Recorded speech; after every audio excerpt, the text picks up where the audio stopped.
So I got a little bit thrown off, but we're going to get started here.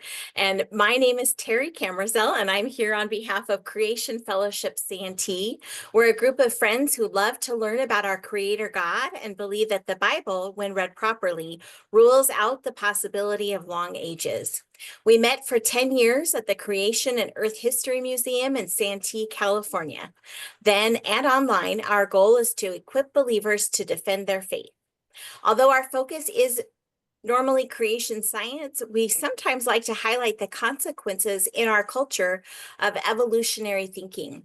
Last week, we had journalist Alex Newman of the Liberty Sentinel here to tell us about secular humanism and its role in America's public schools. If you missed it, you can find it and almost 5 years worth of our Virtually There archives by visiting tinyurl.com/CFS archives. That's C like creation, F like fellowship, S like Santee, and the word archives. Tonight, we're here with part two, a focus on secular trends creeping into homeschooling.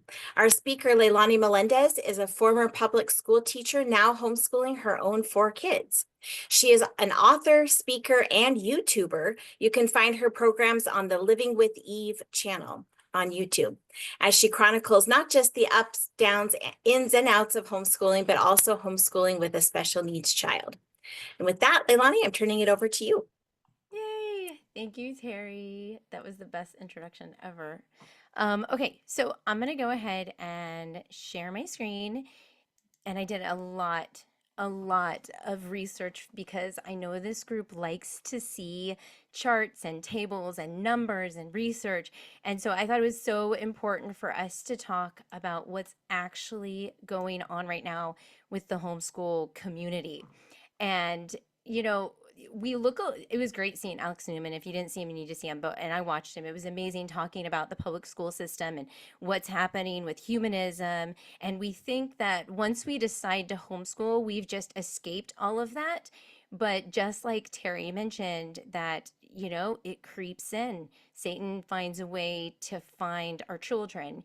And talking about modern day homeschooling in America and the recent history of modern day homeschooling, because I'm going to start with the 1970s and talk about how it's, come about. Actually, let me go ahead and show you my little format.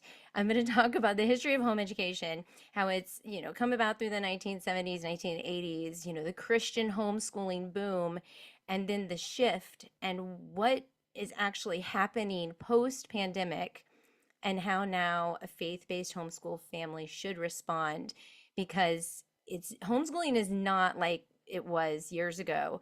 These, older parents of homeschools that graduated their kids are now in their 20s and 30s. Their style of homeschooling was very different. Their world of homeschooling was very, very different than what we're seeing. And so a lot of these, parents are mentoring us and they don't know. So we're just going to jump in here and talk about it.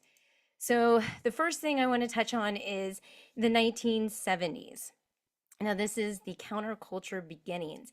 And I really think it's important to note that this beginning to homeschool 10,000 to 15,000 children nationwide. So it's virtually non existent in terms of national data. And it was actually considered illegal and heavily restricted in many states. And most of these homeschoolers, actually the majority of them, were not Christian. It came from a left-leaning counterculture type family in basically the hippie movement, so to speak. They distrusted institutional authority and they wanted freedom from traditional education systems. So we have to understand that the homeschool movement, modern day, I want to stress modern day homeschool movement, came from a place of, this hippie left-leaning counterculture community. And the pioneer of this modern homeschooling included what many people know, and a lot of people still quote him today, John Holt. He is the advocate for unschooling.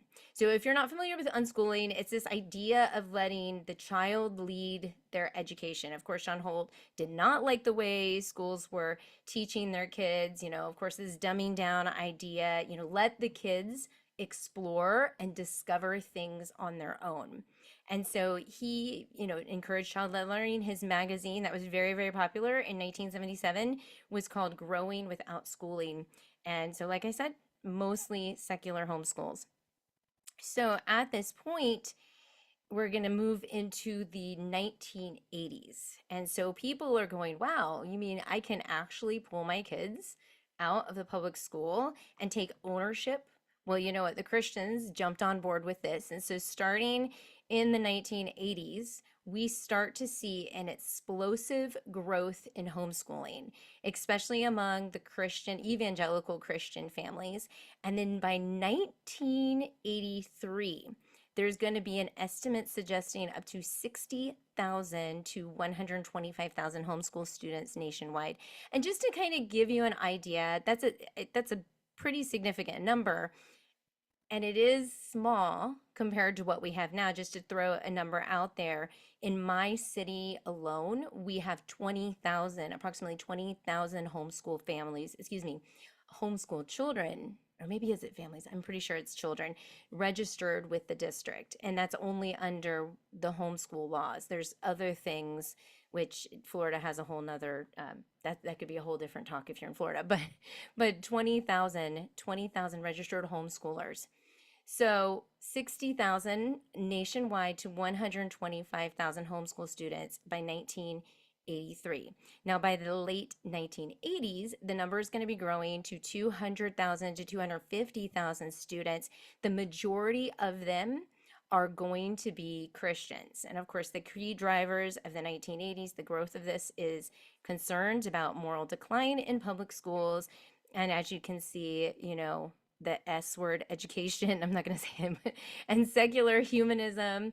And then, of course, the lack of prayer. And of course, that secular humanism is what we talked, or actually, Alex Newman talked about it last week. And just to give a general definition of what humanism is, I know many of you guys already know, but I'm going to say it again. It's a way of thinking and living that emphasizes human values and interests without relying on religious or spiritual beliefs.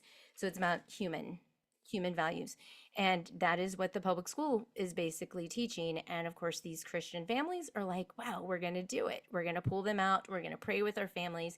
And there's this desire to provide a Bible-based education and protect children from what seems to be a hostile secular environment. One of the things I'm going to skip down to the bottom bullet point, the Christian curriculum. I think this is fascinating to me because when I've talked to so many moms, I've been homeschooling my kids. I mean, I decided to resign from public school teaching about 14 years ago. And even though my oldest son was maybe 2, I still consider that homeschooling because he was at home and we learned things. So that's homeschooling in my eyes. But ever since then, I was very interested in how different people homeschooled. And I spoke to a lot of moms that actually homeschooled their kids during the 80s. And one of the things I thought was absolutely hilarious is they would get together for these conventions. They would be really small. They're not like the conventions that we see today, but they would have 3 curriculums to choose from. Actually, 2 curriculums to choose from. And it was basically a Becca, which is very popular in the private schools, and Bob Jones University, which is also very popular in the private schools. And of course, they could write their own and use the Bible. So it was kind of like they always make jokes that it was like, which one do I go with? Because they always had representatives for both Abeka and Bob Jones come and speak and meet with the families that got together that were homeschooling. So that was it. That was it in the 80s. Now, of course, this is when our Homeschool Legal Defense Association was founded in 1983. And this is when they start to go, hey, you know what? These parents, these families want to homeschool their kids, but there is no legal rights for them to do that, or it's highly restricted in the state. So let's find a way that we can protect these families that want to do this. And so they're going to create the HSLDA, which is still around today. And they're working very hard for the homeschool families today, homeschool rights. And that's when they started, 1983. So moving on, oh, actually, this is a really good snapshot I thought was cool. So you can kind of see the estimate homeschoolers, 1970, there was less than 10,000 And most of them were secular, unschooled, and anti-institutional.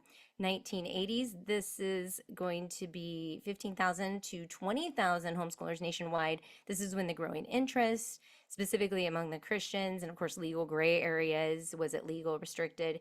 And then in 1985, that's the big Christian homeschooling boom, is what it's quoted, or the titles given to this era for homeschooling is the Christian homeschooling boom is beginning. And you see that huge jump by 100,000. So it's up to 120,000 and 150,000 homeschoolers nationwide. And then in 1989, that's when HSLDA, is really working hard to get all the legal things in place. And we've got 250,000 homeschoolers. And this is when Christian, because it was predominantly Christian at this time, the networks are starting to expand. And then you're going to get, different co-ops. You're going to get groups coming together and pray, meeting in churches, families meeting in churches, bringing each other together.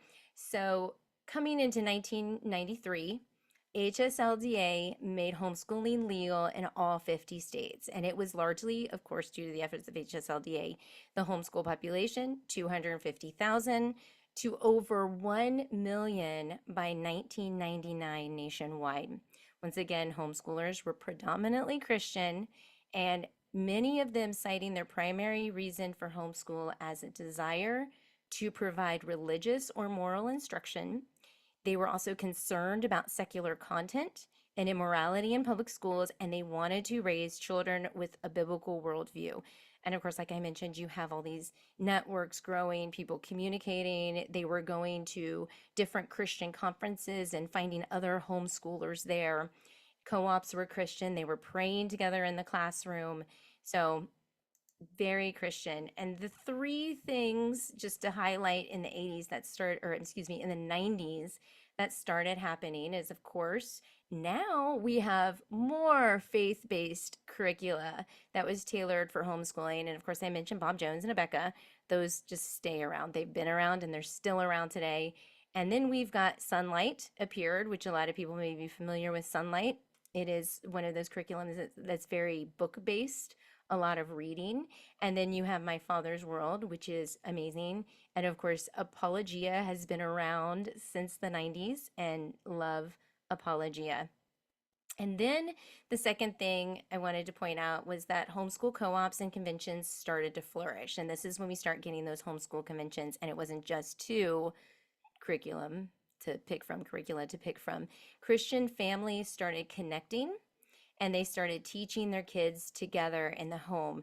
And at this time, internet was not as it was there, it was accessible, but of course, like if you breathed, like the thing would disconnect. So um the third thing I want to point out is the key leaders and speakers within this homeschooling community. Of course, you've got Dr. James Dobson, and of course, Ken Ham, who has consistently been feeding into the homeschool community. Greg Harris, Michael Ferris of HSLDA. The Patrick Henry College was founded in 1998 by Michael Ferris, aiming to give homeschool graduates a Christian higher education. And so this is when colleges, now you've got these homeschoolers that are graduating college, graduating high school. Where are they going to go? So now we've got this college that was accredited, and now they can go here and they feel welcome. So this was a big, big win for homeschoolers.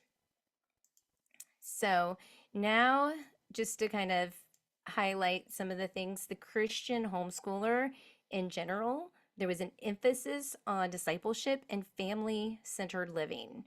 The homeschooling was seen as a God-given responsibility to disciple children in their faith.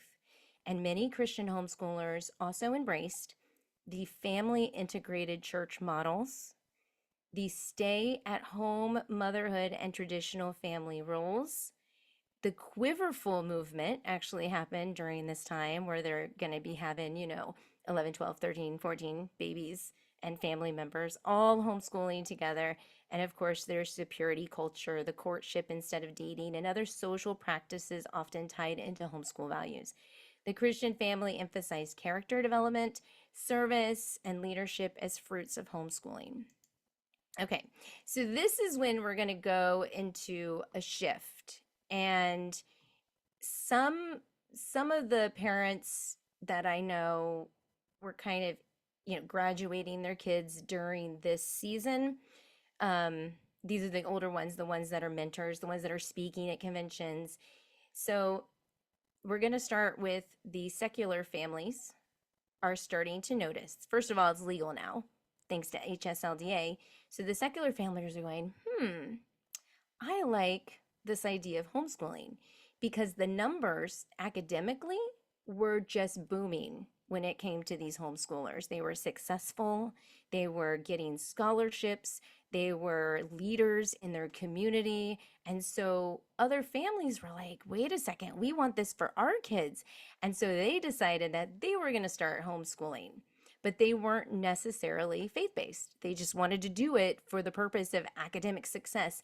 And then, of course, there are those families that realize that, in the classroom, their child that has a disability, learning disability, mental illness, whether it's something that's medical, where they have a medical situation where they have to be out of school for a long period of time, or just special needs in general, it was so much easier just to pull them out and homeschool and do it themselves.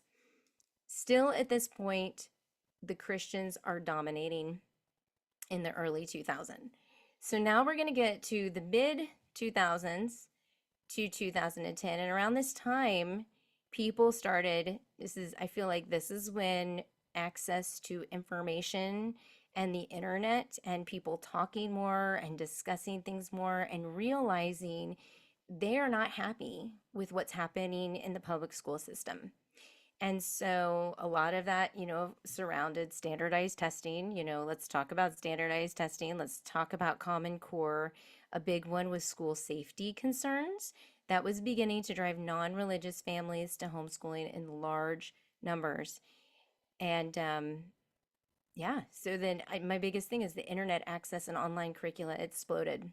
Internet in general just exploded. And I almost feel, this is just my opinion in general, but I feel like just the introduction to the internet and access to all the information whenever you want it and whenever you need it is what started bringing down, more people to the homeschool movement that weren't faith-based, basically, or the quality. I actually feel like the quality has gone down, but that's just my opinion once again. Um, so in generally speaking, there's some really good stuff out there, though. Definitely some really good stuff out there, but there's also some really not so good stuff out there. But I'm going to talk about that later a little bit. So anyway, internet access and online curricula exploded, offering secular alternatives in every subject. And so this to me is just supply and demand. So you have making homeschool more accessible for non-religious families.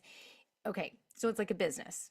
I always tell parents whenever I do any kind of consulting that homeschooling is a business, writing homeschool curriculum is a business, and they want to get their material out there to basically everyone. And if there are many, many secular families, non-Christian families that are saying we want curriculum that are not faith-based, even if I am a Christian, but my focus, let's say I label myself as a Christian, but my focus is more on making my business grow, I'm going to provide resources that aren't necessarily Christian, if that makes sense. So almost like just sacrificing my faith. And also at the same time that I have seen is a lot of watered down curriculum. You can make some beautiful curriculum that is faith-based, but it's watered down because it's really easy for the secular family to just pull it out. And so it's almost like a bait and switch. It's a little scary. They will advertise themselves as a Christian company. They will advertise themselves as Christian curriculum, but when you get into the actual curriculum, it's not. It might have a picture of Jesus, or it might have a prayer written at the bottom of the page. So, it's just, that's one thing that it's really important to kind of look for. You have to just remember that these curriculum writers are business owners, and that's why one of my phrases that I like to use when I am consulting with parents or even just talking in general is get to know the author of the curriculum and get to know where their foundation is, get to know their personality, where their focus is. Are they doing this because they love the Lord and they want to see children grow up in the Lord, or are they doing this because, it's a business? So there's so many curriculum writers that I've met that I've never seen their curriculum, but I love them as a person because I agree with them in so many ways, and I will lean towards their curriculum and I will use it specifically for that. And then it'll turn out being good. Sometimes it hasn't, I've done a lot of curriculum actually. So, okay. So post 2015, this is when your secular homeschoolers become a significant portion of the homeschool population now. And some estimates suggest 40% or more of homeschooling families are now non-religious or not primarily religiously motivated, meaning they're Christian, but they're doing it because they want academic success, or they're doing it because they're worried about school safety, or they're doing it because of special needs. So you've got secular co-ops now, micro schools, which I'm going to talk a lot about because this is a really big one that I think a lot of homeschool families need to be aware of. Big time. Hybrid models. Hybrid is when they're in a class for a while, then they go home with the homework that is given to them by that teacher and they do that schoolwork. So the parent's not actually giving them the curriculum. They're actually getting the curriculum from the teacher, the hybrid teacher. So it's like, so they'll meet maybe like Monday, Wednesday, Friday in the sit down school drop off. And then on Tuesday, Thursdays, they're at home doing the work that was given to them by the teacher. So that's a hybrid model, and it's gaining popularity. This is not like homeschooling was in the 80s. 80s, it was all about parent involvement. It was all about connecting with your kids, praying for each other, helping each other, supporting each other. It was not a drop-off program.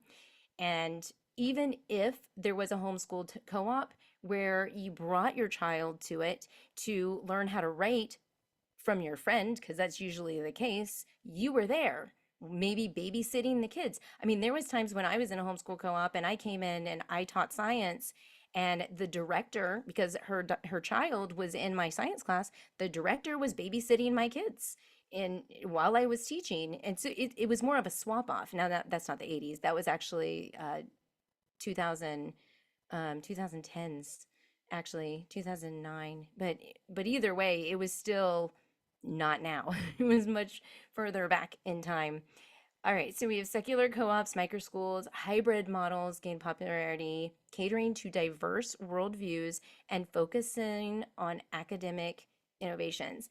More secular curriculums started to become available, and this is when you're going to see OutSchool. That's online. It is basically, to me, I feel like it's the Pinterest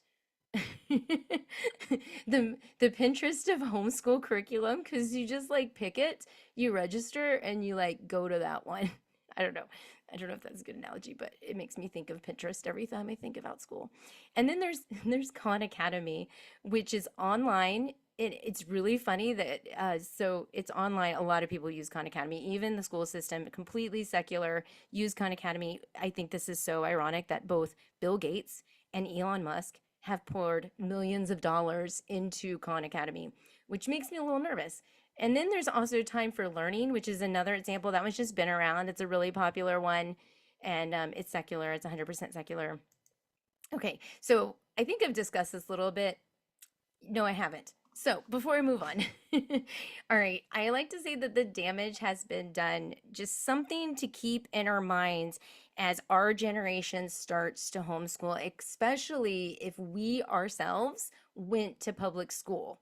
Because now we're entering into an era where there's so much influence now outside of scripture coming from all different directions. Everybody is completely overwhelmed. And us as the parents who has been exposed to humanistic teaching in the public school get completely overwhelmed. We get burnt out. And then sometimes we just resort to the old fashioned way of doing things, or the way we used to do things. And so we always have to check ourselves and recheck ourselves every year to make sure this is not what we're doing. And then when we're making major decisions in homeschool curriculum or co-ops that their kids are going to be a part of, just really think, is this what I want? Is this, are we homeschooling for the right reasons? Are we caving in to this humanistic teaching? It's harder for us to change sometimes. And I keep praying. One of my biggest prayers for the homeschool movement is that, yes, our generation, a lot of us went to public school, but hopefully that we're changing enough and making an impact on our next generation, the ones that are believers, that when they grow up, they're going to make an even bigger impact coming back to the Word of God and being Bible based as homeschoolers, as kids, as grown-ups, as leaders.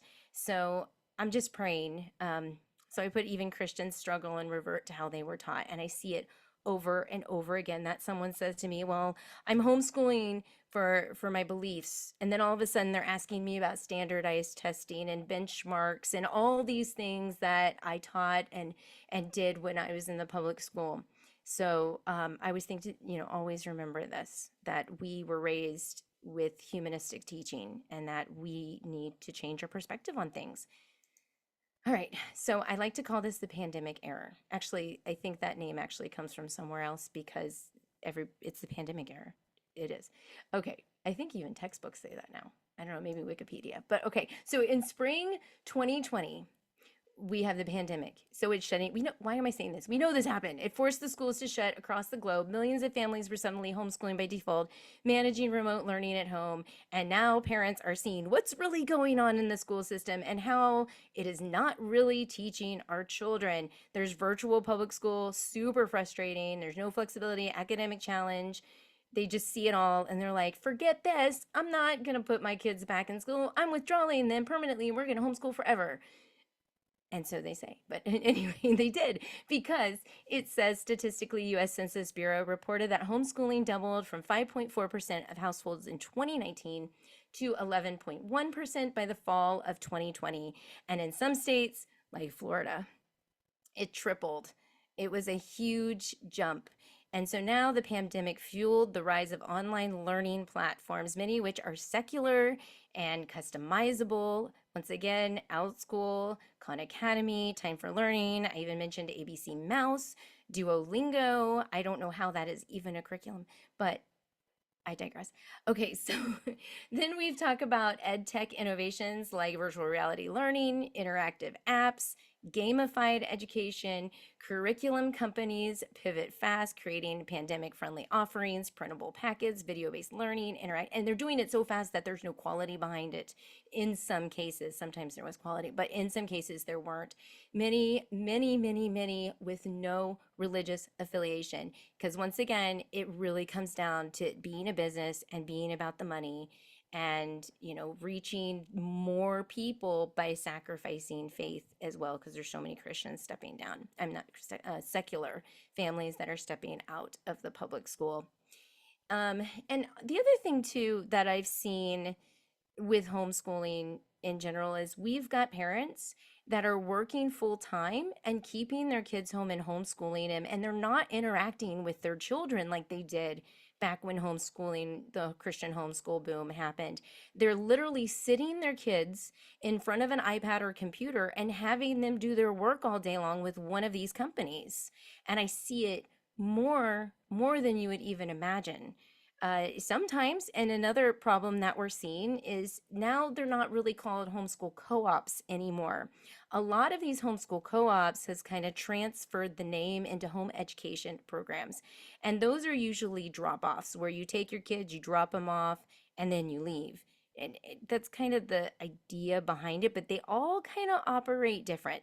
So I actually work at a home education program that did start off as a co-op, but the one thing that's unique about the program that I actually work for, so I teach the sciences, K through high school, and I love it so much, but we are smaller than a lot of them because our director says our priority is the Lord, our priority is Him first, and if the families don't agree with that, sure, they can come, but we're teaching from a faith-based perspective, period. And most of those families leave. If there's behavioral issues, if there's bullying, any of that stuff, they're literally kicked out from the program. We have to pray at the beginning. We have assembly where the word of God is spoken and prayed. The kids lead each other in prayer. So that's something that our director put in place at our home education program. And yes, the parents do pay for things, but the parents are also involved in our home education program, which is very unique. You don't see this everywhere. I'm giving you like the really nice, pretty version first before I tell you what is actually happening out there. And I see it a lot. But the parents are involved, they volunteer, there's communication, they come in and sit in the classroom, lots of things. I have also seen homeschool co ops where it is encouraged for them to be dropped off, and the parents are not involved. The teachers are not held accountable. They teach however they want, whatever they want. And they may even have a title saying that they are a Christian homeschool. I had a parent tell me that their child was going to a homeschool, a home education program that claimed to be Christian. That was their title. They even had a cross on their logo. And the teacher there, was teaching them about scary things, and they had to write a paper on the thing that scared them the most. And there was I don't know the whole details, but there's more to the story about, the details of the writing. But either way, the point is why is this happening? Why aren't parents holding their kids, holding teachers, holding people accountable? But why aren't they taking the ownership of teaching their own kids? Why are we still, sending our kids to other people to teach? That's what homeschooling is starting to become. And here's just a nice little picture of what I just said, just looking at the numbers here, pandemic era homeschooling trends. You got spring 2020, homeschooling households, and then fall 2020, huge jump. And then we've got the motivations for homeschooling. We have religious instruction. And so pre-pandemic is light red and then dark red. Safety concerns is a lot lower and a lot higher after the pandemic. And then the academic dissatisfaction didn't change. Okay, I want to talk about microschools because this is one that is becoming very, very, very, very popular. And this is it's kind of like hybrid models, but basically to sum it up, it's a one-room schoolhouse, but organized, for a desire of flexibility and personalized education, is very secular in nature. And so you're going to have a lot of these different companies. It's basically a one-room schoolhouse with an MLM business model. That's what it is. So let's say I'm a parent and I'm like, you know what? I'm going to start a school in my house and I'm going to use this one company. Like there's one example down here, Prenda. I'm gonna reach out to them. They're gonna give me all the curriculum. They're gonna teach me how to start my own little small business, and I'm gonna invite 10 kids into my home, and I'm gonna teach them from 9 to 5 every single day with Prenda's curriculum, which is secular in nature. That's not homeschooling. But people are putting microschooling underneath this homeschool title. And what also scares me tremendously about this microschooling is that right now it is not regulated. So you can have a in-home daycare next door to a microschool, and the in-home daycare is getting tons of regulations and background checks and licensing and all these things. Microschooling is not, which really scares me. They're trying to mimic this idea of what they had in the 80s, where it was friends homeschooling each other. But that's not what it is. There's money being exchanged. So that's microschooling. So if unless you know and you're comfortable with microschooling and you hear the word microschooling, I would just suggest running away until they're regulated. That's just my opinion. All right. So the Christian homeschoolers have a lot of challenges that they're facing. More homeschoolers are becoming secular in nature in their education. And that's, we have to be aware of the curriculum that's out there. There is so much pressure from the secular homeschoolers and educational institutes. I know in different states, for example, there are scholarships. And I know Alex Newman talked about this a little bit. I think he did. But there are scholarships being offered to homeschoolers. And, if the homeschooler takes it, great. I know in the state of Florida, I'm very thankful actually that the scholarship that is being awarded to homeschoolers is a separate set of laws than the actual homeschool laws. So in the state of Florida, I know because I'm I've talked to I know some people in Tallahassee, but I've talked to them, and from what I understand is that this year there has been some pressure to start controlling the curriculum that is being taught for those homeschoolers that took the money. Now it was fought against and everything was fine, and they actually call it parental sovereignty was the term that was shared with me. I don't know if it's in writing or if it's just, an opinion. But the point is it's fine now, but it can happen again. And it probably will happen again. And if there's more money being offered to homeschoolers, eventually they're going to want to see test scores, and eventually they're going to want to press for more information and start to provide help and support and curriculum. And, you know, that to me scares me. Like I said, I'm very thankful that Florida has a separate law for that right now. Going down to the next bullet point, former education in public secular schools. And that's what I was talking about with parents that are now homeschooling their kids. Their education is from public secular schools. Now, a lot of them may be doing it, like we talked about, they're doing it for academic success and stuff, but there are still people choosing to homeschool their kids for biblical purposes. It's still really, really easy to fall back into that humanistic mentality. Of course, there is a huge variety of curriculum, both secular and watered down Christian education. It is huge. I can't, it's almost like one of those things that you have to see. And a lot of it is not really good. And I mean, there's a lot of good ones too, but there's some that is just not really good. Just because they slap a Christian label on it doesn't mean that it is Christian. That's something just to think about. I think it's, once again, I'll go back to the thing, get to know the author of the curriculum. That's like number one. Get to know the author of the curriculum, see if you agree. Also, look through the curriculum and don't be afraid to ask questions about the curriculum. And there's so many that you can find online. I mean, Teachers Pay Teachers is very, very popular. I'm not saying Teachers Pay Teachers is bad. They have a lot of really good stuff, but they have a lot of secular stuff too as well. Lack of Christian community and co-ops. Big, big challenge. Co-ops are more secular. And then, of course, you got home education programs, you got micro schools, all those things coming up. Mixed priorities. Now, we are in such a day and age. I remember when I was a kid, and I've lived in this city, the same city. I'm a second generation in my city.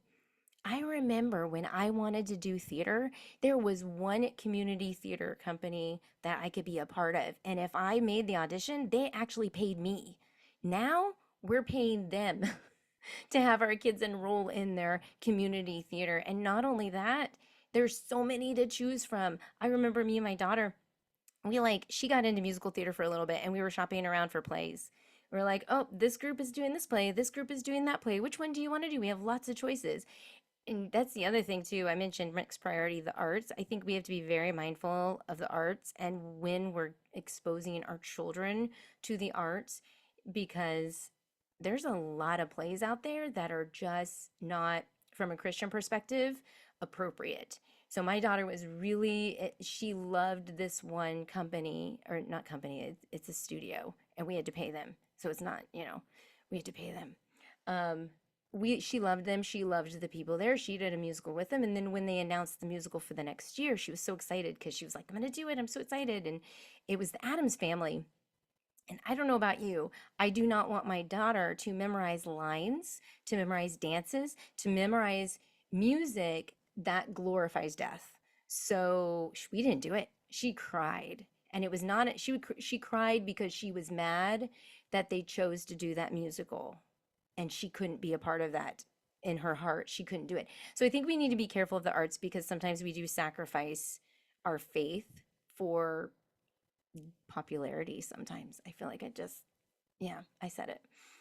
Colleges, there is, we get excited about sending our kids to college and all the excitement that comes around that. Sports, I've seen some kids sacrifice going to services because they have a sports event that day and it's consistent. So they're consistently missing worship time with their community because they're playing flag football or basketball or something like that. And then, of course, academics, this focus on academics, this whole idea is very humanistic, and it's creeped into our culture, it's creeped into our homeschooling. And I think honestly that this is what I think technology and the fact that we are so connected to each other, just we pick up our phones and we can communicate with somebody. It's not like the old days where we had to, well, actually we could pick up the phones and communicate, but we could walk. We would had to walk a lot of the times, or no, we had cars. We could drive our car to the church. Um, but we have Facebook. That's the difference there. We have the Facebook, we have the internet, we have blogs, we have this and that that we can read and share. And even our kids being exposed to Discord, for example. Discord, they love Discord because they can get a group of friends on there talking. And, once in a while, some kid will share something that's inappropriate and they're all seeing it and they share memes and they play games together. And it's very, very difficult to monitor. Yes, we have, tools. We have things on our computers and phones where we can monitor and prevent them from seeing certain stuff, but we can't do it with everything. And yeah, there's also the burnout mode that a lot of us homeschool parents go through because we're so busy. We're busy working, we're busy trying to get our kids to all the different things, and we're not sleeping. And I am number one guilty of that. I'm a classic example of being burnt out. I've done it. I think we've all done it, honestly. But the burnout, we get tired. Next thing you know, we're on the couch sleeping, and our kids are off in their room watching shorts or reels that are inappropriate. And it's hard. It's extremely, extremely difficult, and it's almost like, well, I just want to keep my kid in a bubble, but unfortunately, we can't do that. That's a whole nother talk right there. Anyway, churches, Christian communities are being watered down in general. That's what Alex Newman talked about a little bit. The Christian church, we're sacrificing sound doctrine in order to win souls and make money. Once again, that's like a whole nother talk too. There are too many opportunities and too much to do. Priorities just have changed. And it's our society. And let's see. Okay, conclusion. Yay. What can we do? What can we do as a Christian, as a believer, is just being aware and putting priorities, and we have to persevere. And I think this is such a great scripture, Philippians 3:13 through 14. But one thing I do, forgetting what lies behind and straining forward to whatever lies ahead, I press on towards the goal for the prize of the upward call of God in Christ Jesus. So, and it's funny, I mentioned in the last slide sports. This is like a little fun story to kind of close out. Is we don't forget how much sports it glorifies God. And when our children and if our children are staying out of services because of sports, it's a shame. Because, okay, I'll use the example. My son does track and field and cross country. He loves run. Actually, both of my boys do it, but one of them in particular really, really loves it. And his coach, this is her motto. She brings this up all the time.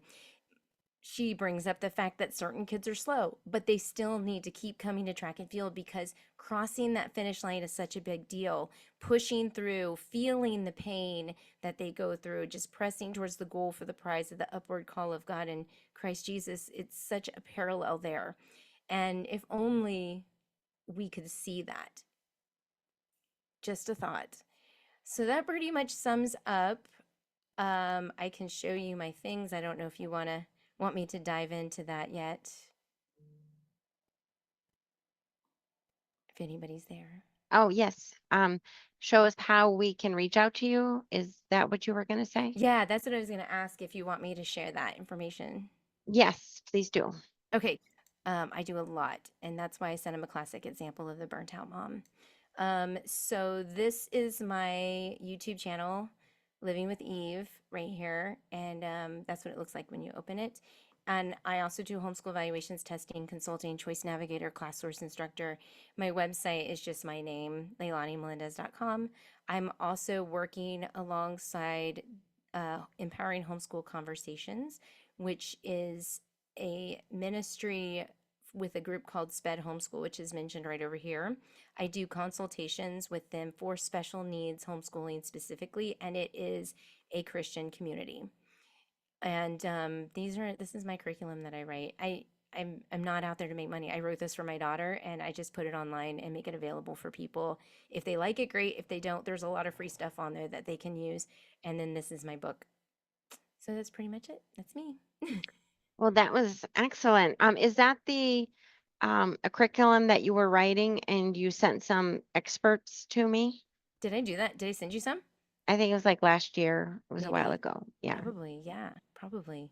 I just keep going at it because I keep, when she changes, I I change, change it up a little bit more and add new themes. Like, we're going to the farm. Okay, let's write a little curriculum packet about going to the farm, but it's specifically tailored towards kids that have learning disabilities, specifically like intellectual disabilities. Or preschool. Preschool can use it. Well, that's awesome. Hmm. So you mentioned Discord. We're in Yes. the Q&A. We're just going to have a few questions and then we'll end the recording. Okay. Um, so I just recently heard about Discord Yes. and there was some people arrested associated with it for something. So what is that? Okay. I, What is Discord? yes. Okay, it's I mean it's a platform where people can communicate. It's like group text or group messaging, but it's not just that. You can send videos, you can send memes, and you can engage in different gaming and connect. It's just group messaging, but it's really, really popular among gamers and the teens this generation. They just like using it. Uh, okay, so I'll have to look that up as a platform. Very My popular with gamers. Very popular with gamers. I can't remember what I read, but it wasn't good about Discord. And now I have a 14-year-old granddaughter and um and she's not homeschooled and I wish she was homeschooled. And I wish her mother took a better interest. Oh, you know what? We're being re-recording. Okay. Never mind. Well, one thing I Terry, was going to say about Discord is you can use it for good. So, for example, my son has his youth group on Discord together. I'm on there too. So I can see everything that's being talked about, but the youth pastor will communicate, hey, we're going to have this event, and they'll communicate through Discord. So 'cause there it, is it's just really popular among the youth and gamers. that's very interesting. Terry, you look like you have something to add. Oh, I don't actually, I'm struggling to come up with some questions, but it's I think it's just really important. I want to make sure that we emphasize a couple of points. And so last week we did have Alex Newman. I mentioned that at the beginning, and Leilani said it several times. And Alex is one of his passions is to get kids out of public school. And so if you missed his talk last week, we definitely want you to listen to it. And he does give a good history about humanism and just how prevailing it has become in the public school. So he talked a lot about why homeschooling is the best option. It's what God designed for families, for parents to educate their kids. So it's really important, and I'm sure that Leilani did a great job tonight and she covered this as well, but we just really want to emphasize that we do believe that homeschooling is the best option. But as a veteran homeschooler, as a mom of a homeschool student, and also I've taught a lot of homeschool students, I also will just say that homeschooling doesn't guarantee that you're safe from the enemy. So Satan is cunning and wily, and he's going to find our kids no matter what. So it's important, the things that Leilani talked about. Some people might listen to them and feel like that's very extreme. The fact that she didn't want her kids to be part of the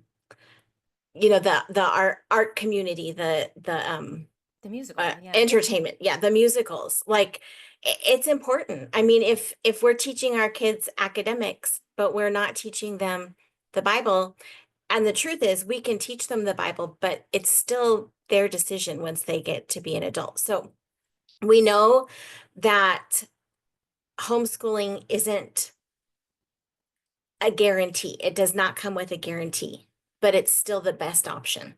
And it's just really important that all of the homeschool families that are listening, just you keep in mind that you still need to make sure that you're focusing on your kids' spiritual health, and that's the aim. So I guess that's what I wanted to put in those 2 cents. Leilani, I don't know if you want to add to that. I think that's perfect. I, Okay. not that it's bad to stay out of the arts though. It's just be mindful of what Yeah. they're involved with. Like I wouldn't even let my daughter do Peter Pan. I felt No, very uncomfortable about that one yeah, no, I because wouldn't, they take it into their soul. Like they're memorizing and they're singing the music. And So, it isn't just that, but also depending on the program that you're putting them in, especially if it's a drop-off program, you don't know. I mean, you might as well be putting them in school. You're not familiar with all of the people or the values of the families that they're with. And so there is a wide diversity. So I get that. I mean, we had my son had friends who were part of those kinds of programs, and they were fun and enjoyable. But it brings an element, and so you definitely need to keep your wits and your awareness up. mhm. Yeah, my daughter is involved with the homeschool choir at the co-op that I talked about.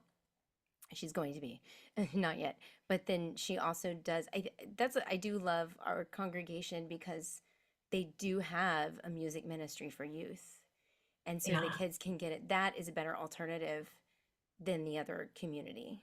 So Yeah, that is great. And actually, I personally directed 7 musicals, but it was within our homeschool program, and I always chose Christian musicals because music has Sound of staying Music. power. Yeah, was it Well, the Sound of Music? I loved it. no, we never did that, but we did a lot from I feel bad that I can't remember her name, but it's Kathy something. And but she does a lot of musicals for churches. You know, it was designed for like Sunday school and church, but we did it as a PSP class or a co-op class, you know, so that they got drama credit for Just doing the class. just don't do Joseph in the Technicolor Dreamcoat. Oh no, we didn't. That would have been too big for us. We did little things like we No, did have one you about seen like that one? Have you or, seen it? we yeah, no, it's, I've seen the movie. Yeah. but You we have to should be probably careful. stop. Yeah, we should probably stop the recording. So let's, Okay. Okay, so I also want to mention one more thing for homeschool families is that you touched on HSLDA. So Mhm. I think like we can't impress upon people enough. And we also had last year we had David Gibbs, and he's part of the CLA. So those are 2 different organizations that both offer legal representation for homeschoolers. And I can't impress on you enough that you need to protect yourself. So it's really important that you join a group like that you subscribe, pay the fee if you know it's important. It's worth it. It's worth the investment. And HSLDA has tons of resources. They're always tracking different homeschool laws per state, and so it's a really invaluable resource. I think I used that word correctly. So so Yes. Leilani, one more time, tell people your YouTube channel and how they can find you. Okay, my YouTube channel is Living with Eve, and it's on YouTube. And I have Instagram and Facebook. My website is leilanimelendez.com. And once you get there, you can find everything with the consultations, evaluations, curriculum, book, all the things. Nice. Yeah. And again, we are Creation Fellowship Santee, and you can find a list of our upcoming speakers by going to tinyurl.com/CF Santee, C like creation, F like fellowship, Santee is spelled SANTEE. And there's also a link to our archives page where you can find links to all of our almost 5 years worth of presentations online. So with that, we're going to go ahead and end for tonight.